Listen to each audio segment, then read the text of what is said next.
지난주 살펴보았던 것처럼 하나님께서는 다윗과 밧세바 스캔들 일로 인해 다윗에게 진노하셨습니다.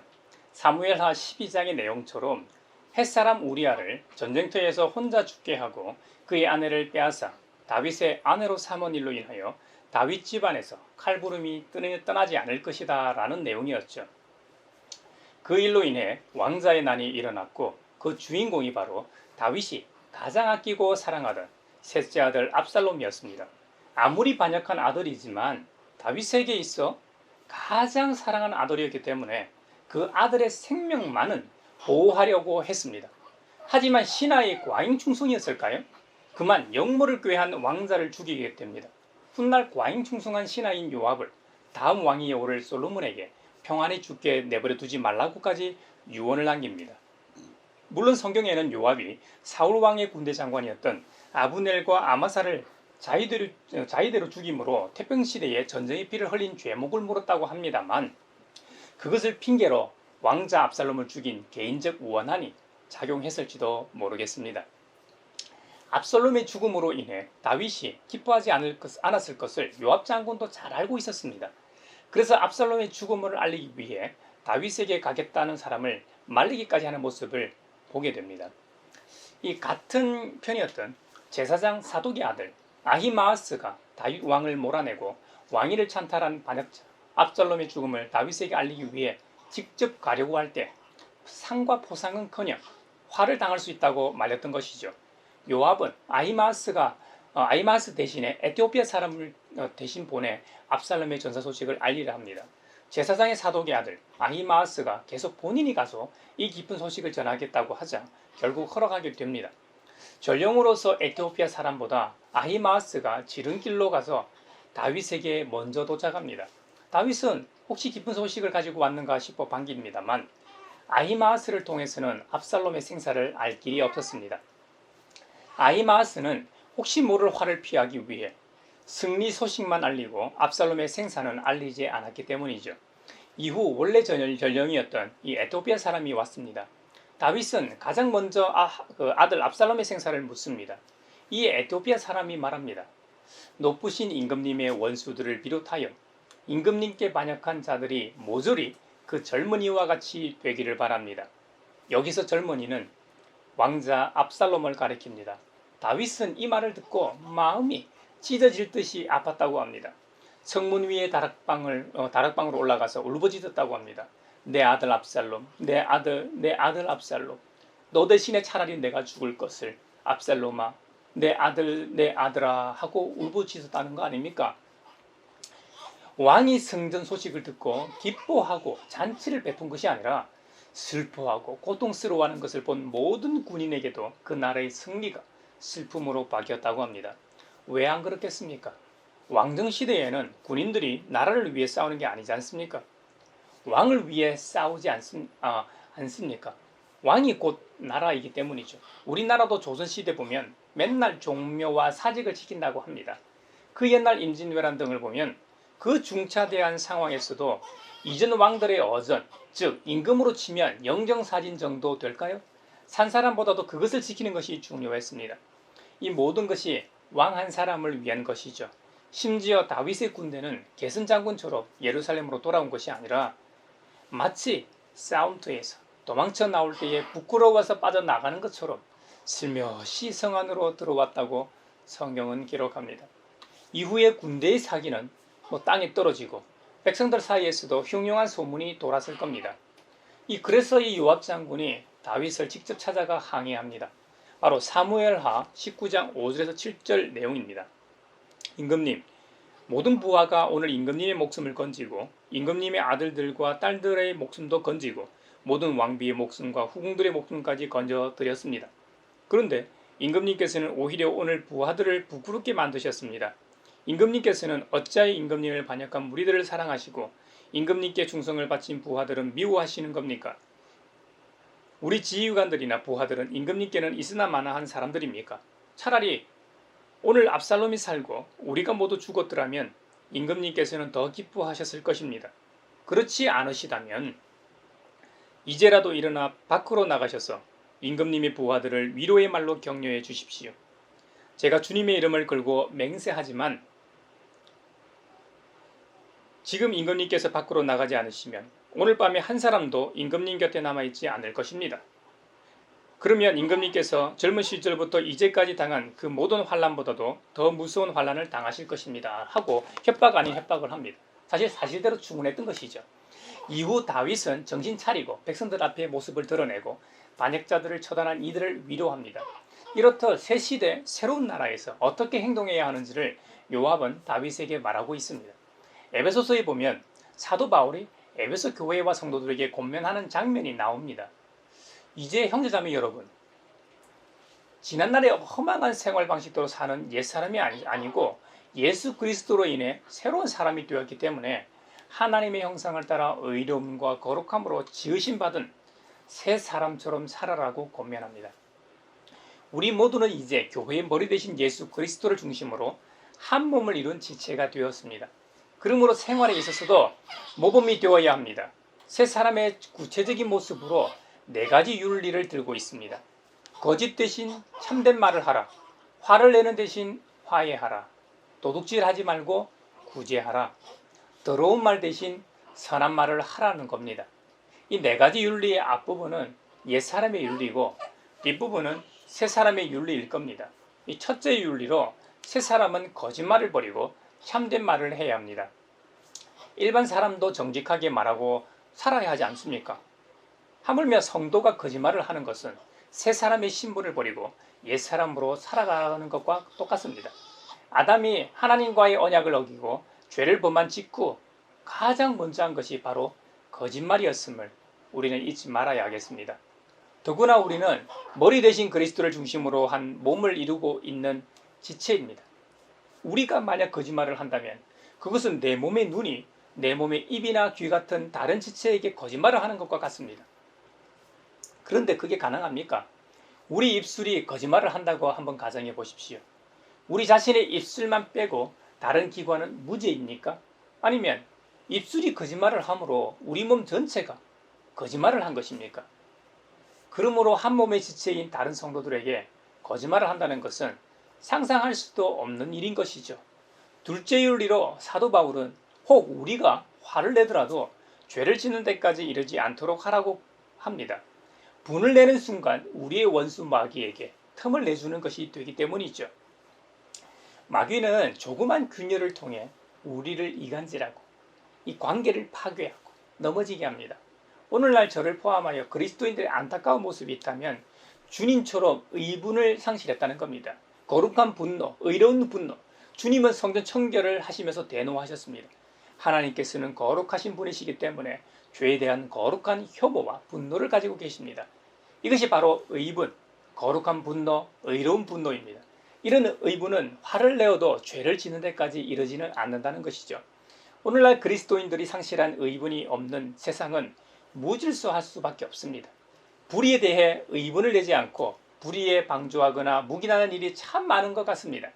괜한 일에 휘말리기 싫은 거죠. 귀찮아지기 때문이죠.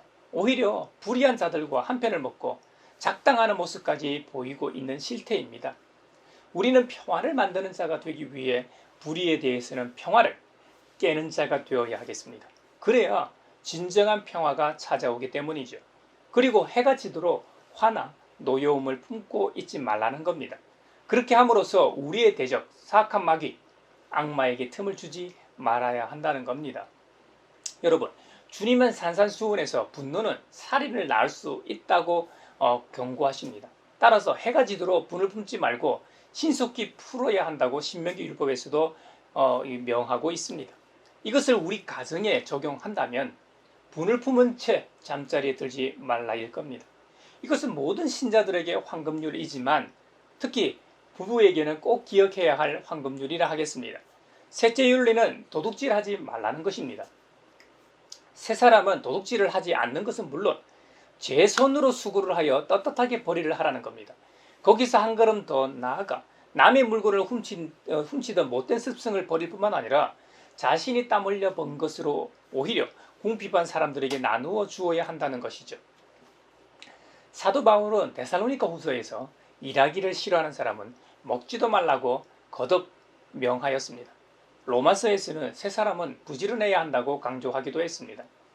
넷째 윤리로 더럽고 나쁜 말은 입 밖에 나오지도 말게 하라는 겁니다. 덕을 세우는 데에 필요한 말이 있다면 적절한 때에 해서 듣는 사람에게 은혜가 되게 하라는 것이죠.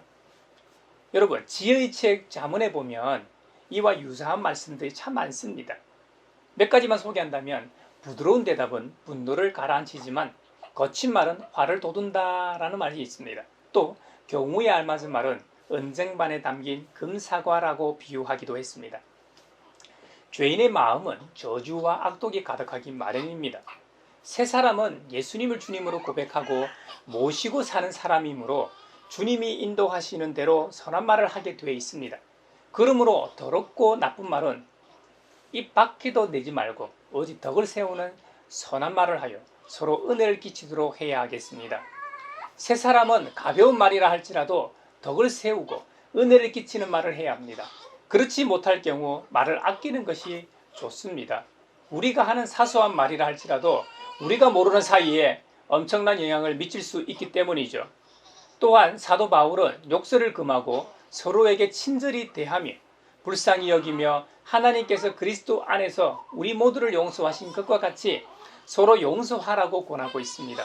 사도 바울은 새로운 생활 규범에 대해 말하면서 여기서도 하나님의 거룩한 영이신 성령님을 언급합니다. 바로 세 사람의 구체적인 생활을 제시하면서 그 근거로 하나님의 거룩한 영을 들고 있는 것이죠.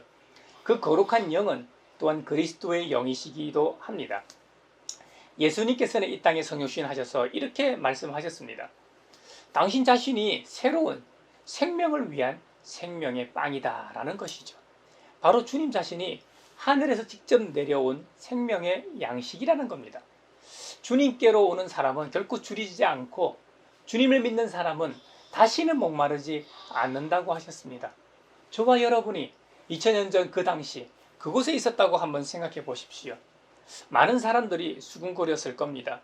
예수님의 말을 들은 사람들처럼 우리도 그 자리에서 이런저런 말을 하며 수군거렸을지도 모르겠습니다. 왜냐하면 예수님은 그들이 잘 아는 인간 요셉의 아들 예수였기 때문이죠. 또한 같은 마을에 살던 사람들 입장에서는 예수님의 부모를 너무나도 잘 알고 있었고 심지어 예수가 갓난아기였을 때부터 청년이 된 지금까지 자라는 과정을 다 봐왔으니까 말이죠.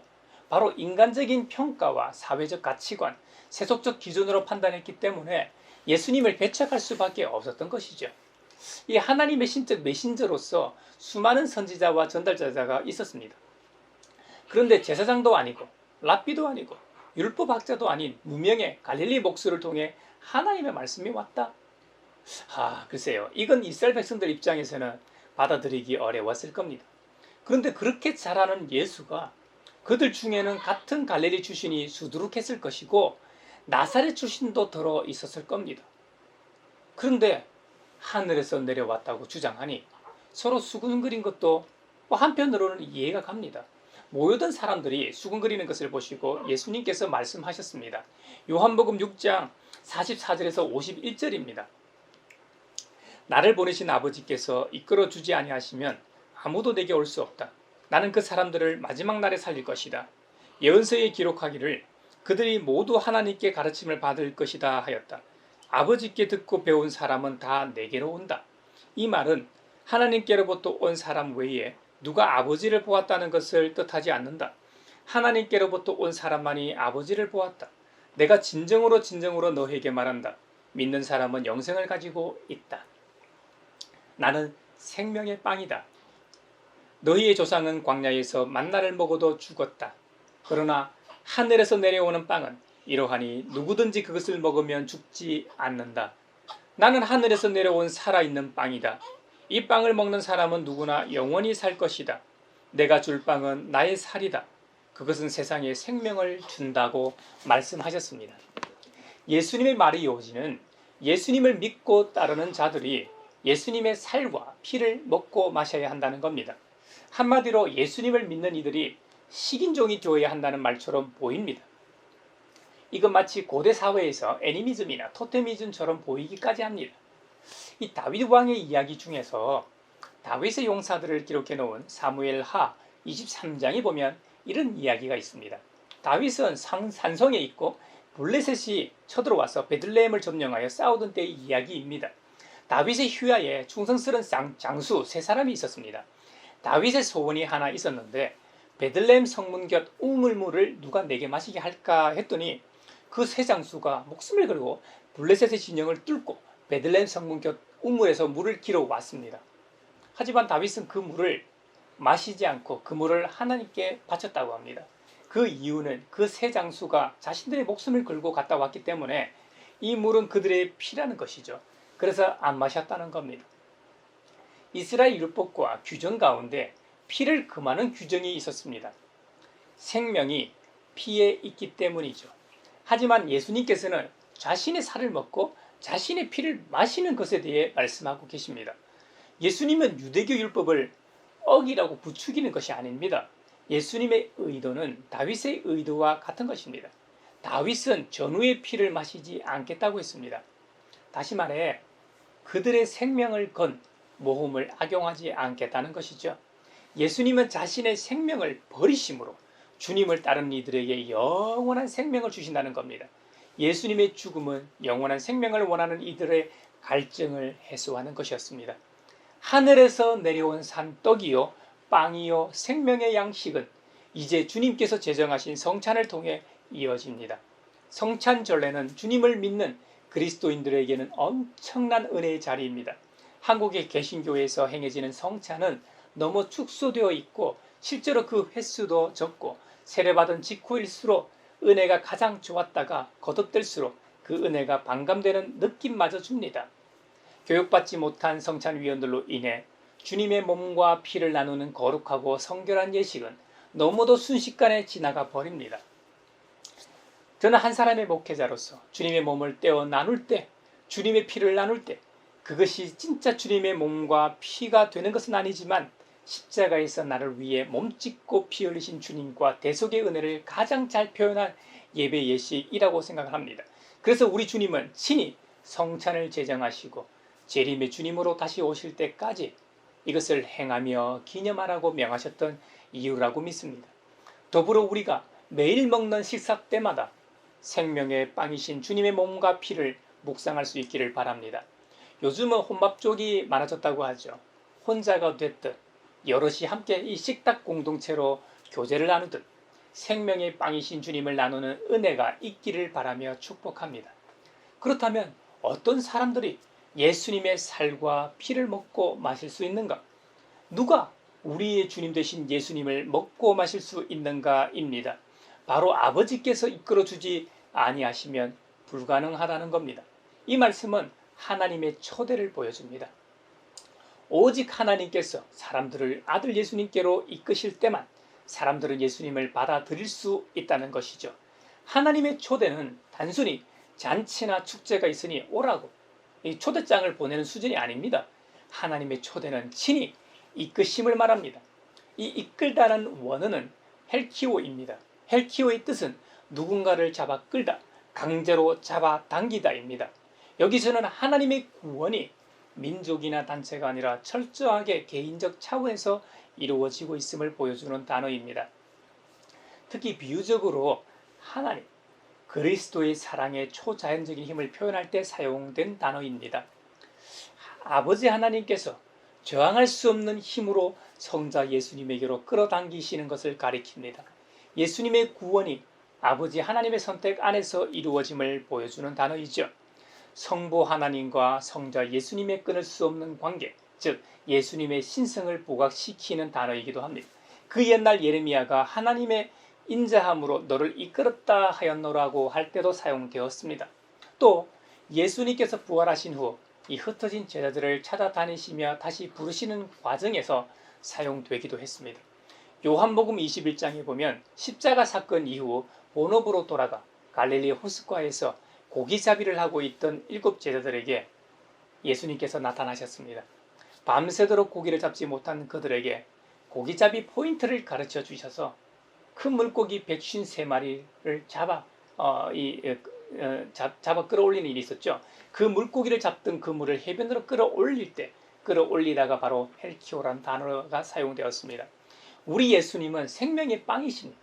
우리 가양교회에서 사용하는 세번역 성경에서는 생명의 빵으로 번역되었고 다른 성경에서는 생명의 떡으로 번역되었습니다. 그거는 뭐 옛날이나 요즘의 말로 좀 바꾼 것이죠. 이 말은 예수님의 생명의 본질이라는 것을 의미한다는 것입니다. 그러므로 예수님의 초대와 그 생명을 거절하는 것은 곧 생명을 놓치고 죽을 수밖에 없음을 의미합니다. 민수기의 이야기 중 출애굽한 이스라엘 백성이 약속의 땅을 정탐하러 사람들을 보냈습니다. 가나안 땅을 정탐하고 온 사람들의 보고를 받고 그곳 사람들에 비하면 우리는 메뚜기와 같다라는 말에 약속의 땅으로 들어가길 거절했던 사람들은 모두가 광야에서 방랑하다 죽었습니다. 그들은 하나님의 인도하심을 받아들이지 않았기 때문에 약속의 땅으로 들어가지 못하였던 것이죠. 우리 주님의 초대를 거절한다는 것은 영원한 생명을 거절하는 것과 같습니다. 이는 현세의 생명뿐만 아니라 장차 올 세상에서도 생명을 잃는 것을 의미합니다. 저와 여러분이 주님께서 제정하신 성례전을 통해 주님의 살과 피를 먹고 마심으로 십자가의 주님과 합일되는 은혜가 있길 바랍니다. 그 주님과 하나 되는 은총이 있길 바랍니다.